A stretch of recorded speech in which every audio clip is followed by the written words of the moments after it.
అందరికి దూరంగా దిగుదామంటే ఇక్కడైతే ఒక ఎనిమి, మేబీ ఆడు సర్వైవర్ ఏమో వాళ్ళ టీం కోసం. నాకెందుకో ఆయన కొట్టబుద్ధి అవ్వట్లేదు, ఎందుకంటే పాపం వాళ్ళ టీం కోసం ఎంతో చేస్తారు కాబట్టి నేను కొట్టను మా ఆడితో పాటు ట్రావెల్ చేద్దాం. మధ్యలో నాకు నచ్చిన చోట దిగిపోతా.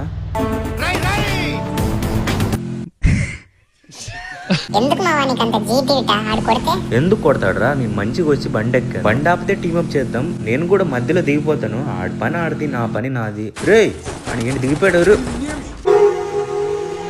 మనిషికి మనిషి మర్యాద ఇచ్చుకోవద్దు. సివిక్ సెన్స్ ఉండదు మా వాయి ఎనిమిస్ దగ్గర. ఈడు చూడు, నేను మంచిగా వెళ్తుంటే గెలుపుతున్నాడు. అవసరం ఆడికి. అక్కడ ఎంతమంది ఉంటారో తెలియదు, ఫుల్ టీం ఉండాలని కోరుకుందాం. మీరైతే సబ్స్క్రైబ్ చేసుకోండి, హోమేద్దాం ఇప్పుడు వెళ్ళి.